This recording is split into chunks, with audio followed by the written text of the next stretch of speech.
Head kuulajad, käesolevas videos tahan teile tutvustada elektroentsefalograafiat ehk EEG uuringut, üht kõige käepärasemat vahendit ajutalitluse uurimiseks. Olgu tegemist epileptiliste hoogude, unehäirete või muude neuroloogiliste seisunditega. EEG pakub meile mitteinvasiivset ja reaalajas ülevaadet aju elektrilisest aktiivsusest. Inimese aju on erakordne elektriline organ, kus ligikaudu 86 miljardit neuronit moodustavad lõputuid võrgustikke, mis edastavad omavahel pidevalt suure sagedusega elektrilisi impulsse. See loob üüratu infohulga, kuid kahjuks jääb rakkude tasemel närvide vahendatu meile saladuseks. Tänapäevaste seadmetega neid mikroskoopilisi signaale läbi paksu kolju ei püüa. Samas kui suurte neuronite rühmad sünkroniseeritult aktiveeruvad, tekib elektriväli, mida saab juba peanahalt mõõta. Just seda EEG registreeribki. Ajukoore kindlas piirkonnas asuvatel närvirakkudel on omapärane omadus kindla aja tagant enam-vähem koos tööle rakenduda. See loob tekkivaid ja kaduvaid elektrivälju, mille mõõtmine ajateljel lainelise kuju tekitab. Seega on ajulainete mõõtmine pigem kujundlik väljend. Erineva sagedusega lained aitavad meil näiteks kirjeldada suures pildis aju füsioloogilisi seisundeid, nagu näiteks sügav uni või pindmine uni, lõõgastunud ärkvelolek või aktiivne mõtlemine ja probleemide lahendamine.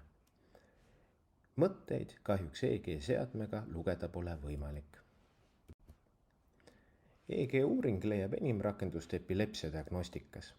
Epilepsia on haigus, millel on iseloomulik epileptiliste hoogude teke ilma selge välise põhjuseta, nagu mürgistused, traumad või ägedad ajuhaigused.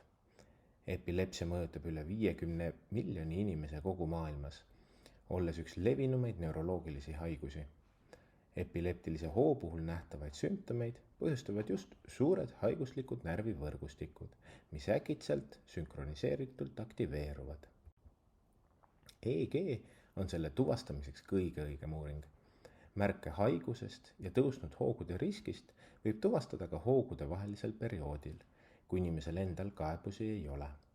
Seetõttu võib arst teid plaanilises korras EEG uuringule saata. Mõnikord kasutatakse ka uneaegset EEG uuringut või pikaajalist EEG jälgimist, et suurendada haiguslike leidude avastamise tõenäosust. Vaatame nüüd protseduuri ennast. Siin on selle põhipunktid. Esmalt elektroodide paigaldamine. Peanahale asetatakse väikesed metallplaadid ehk elektroodid, mida hoiab paigal spetsiaalne keel. Tavaliselt kasutatakse kuni 25 elektroodi, mis paigutatakse rahvusvahelise 10-20 süsteemi alusel. Elektroodide paigal hoidmiseks kasutatakse mütsi või võrku. Seejärel alustatakse ajuaktiivsuse registreerimist. EEG on täiesti mitteinvasiivne ja valutu. Patsiendil palutakse lõõgastuda, hoida silmad suletuna ja samal ajal EEG salvestab ajuaktiivsust. Inimene ise seda ei tunne. Test kestab tavaliselt 20–40 minutit, kuid mõnikord tehakse pikemaid või öiseid mõõtmisi. Mõnel juhul kasutatakse EEG muutuste esile kutsumiseks teatud meetodeid, nagu hüperventilatsioon, fotostimulatsioon või unedeprivatsioon. Kiire hingamine mõne minuti jooksul võib vallandada EEG muutusi näiteks idiopaatiliste epilepsiate puhul. Vilkuvate valgussignaalide abil saab tuvastada fotosensitiivset epilepsiat. Mõned epileptilised mustrid ilmnevad peamiselt une ajal, mistõttu võib EEG teha ka uinudes. Selle jaoks palutakse patsiendil eelneval ööl magada ainult 4 tundi. Enne testi võiks pesta juukseid, et eemaldada rasu, mis võib häirida elektroodide kontakti. Võiks vältida kofeiini ja teiste stimulantide kasutamist testipäeval, kuna need võivad mõjutada ajuaktiivsust. Kui plaanis on une EEG, võiks magada vähem kui tavaliselt. Jätkake oma ravimeid tavapäraselt, kui arst ei ole selgelt soovitanud teisiti, kuna epilepsia vastaste ravimite äkiline katkestamine võib vallandada hoo. Pärast salvestamist analüüsib neurofüsioloog saadud ajulainete mustreid ja otsib võimalikke kõrvalekaldeid. Normaalne EEG-leid ei välista epilepsiat ning korduvate hoogude esinemisel võib diagnoosi siiski välja panna. Haiguslik EEG-leid viitab suurenenud epileptilise hoo riskile. EEG võib anda vihjeid ka teiste haiguste kohta, nagu unehäired, ajuinfektsioonid, peatraumad ja neurodegeneratiivsed haigused.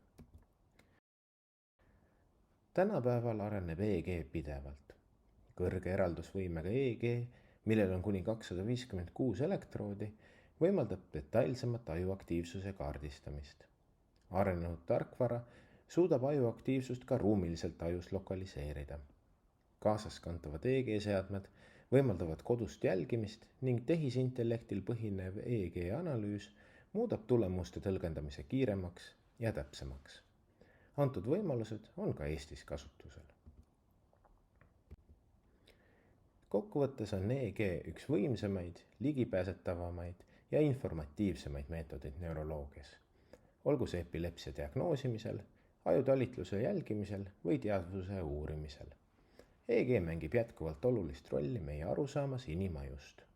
Tänan teid tähelepanu eest ja loodan, et see ülevaade elektroentsefalograafiast andis teile uusi teadmisi ja sügavamat mõistmist selle diagnostilise meetodi tähtsusest.